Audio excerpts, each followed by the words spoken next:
Hello everyone and welcome back to my channel. I'm Anderson West, aka Films by AW, and today I'm going to be talking about the DZO Vespid Retro primes.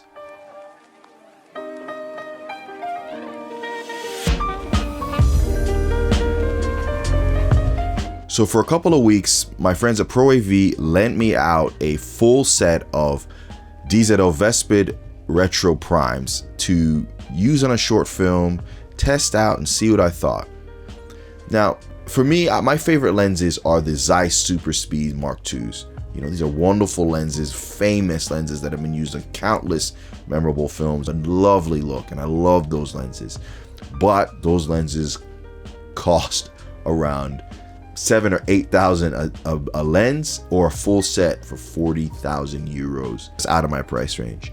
But I've aspired to get that look. I love the way it softened the image, but it still kept that sharpness, and it had a quote-unquote character. I know that's a buzzword, but it really didn't. Now, I've tried to replicate that look on several of my projects, on my short film Family Ties. I used contact Zeiss's to try and get that same look, because the contact Zeiss uses the same glass as this Zeiss Super Speed. But the problem is, when you're using stills lenses in a cinema application and you're trying to get exact focus, the focus throw is not good enough, or you don't know what the lens set you got is like. So with the retro primes, I think DZO are trying to get the balance of giving you that vintage look, but at the same time giving you this modern housing. You know, they're all the same length, you know, they have the same filter size, the focus threads and the aperture threads all at the same place. And I love the look, the way it rendered faces when I was able to maintain that contrast. You know, I think of these shots I got in a church, lovely shots. It was sharp, but yet there was still something really interesting about it. I didn't feel like I needed to put filtration on the front of it to get a little bit more of a feel that I wanted. Really like that. Like the original Vespids, all of these lenses have a t-stop of 2.1, except for the 16mm, which has a t-stop of 2.8. Now these lenses, they do flare, and you know, depending on the angle and the shot and the emotion you want, sometimes that's a really good thing and looks really cool. But there are other times where the flare can just take out the contrast of it, you know. And there's times where you'll want to use a matte box to get rid of this, and there's other times that you want that look in your film. So that's just something, again, to note. And if you like that look, then great. If you don't, well, you don't.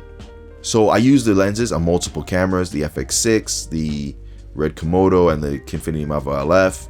These lenses are full frame, so you can use them on pretty much any kind of camera. They looked great on all three of these cameras, although on the full frame models, they did flare a little bit more, but that could have been down to the angle and also not using a matte box. Now, they're built really well. They're really uniform, as I've mentioned already. They're lightweight, and I think that 77mm filter thread on the front was actually a lifesaver for me. I didn't have a ND filter. I normally have internal NDs, but the camera I tested them on didn't have internal NDs, and having that 77mm front filter, you could use a photography ND one instead of needing a matte box. I thought that's quite interesting. So how the lenses perform optically? Well, things like lens breathing, you know, how they perform wide open, I really liked them. But I didn't feel the lenses were really much softer, or you couldn't get as much on them. I still think they retain sharpness down to 2.1 really well. So mechanically and optically, I think the lenses, again, like a modern lens, they did a lot really well. No focus breathing in this price range is great. Now, in terms of the look they're trying to replicate, now, I didn't use it in a side-by-side with a Super Speed and a K35 and a contact Zeiss. I didn't do that.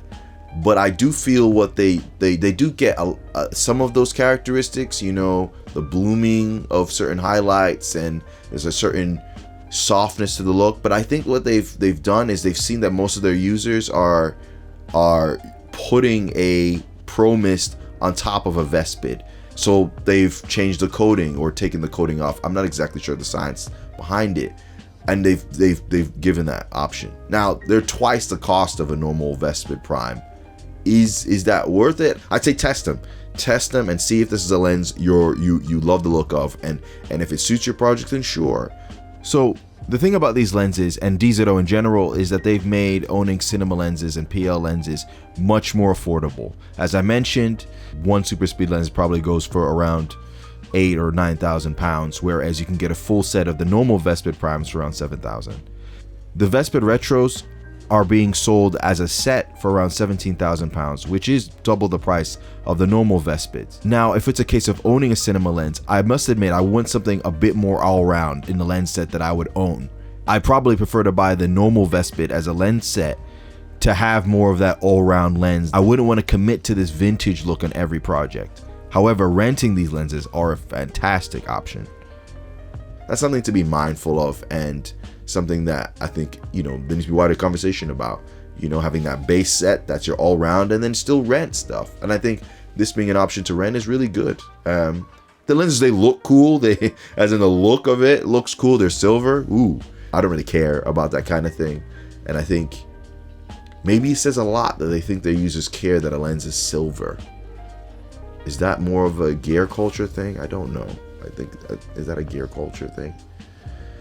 But, enough about me talking about them. Let me know what you guys think. Is this a lens set you're going to rent or buy or you're interested in? Do you like vintage lenses or vintage style lenses, I should say? Let me know in the comments. I just want to say thank you again to my friends at Pro AV for letting me use the lens for a couple of weeks, and my friend Dominic Matthewson, who short filmed my shot, and for letting me use those shots in here. And again, don't forget to like and subscribe. And thanks for watching. And don't forget, stay shooting.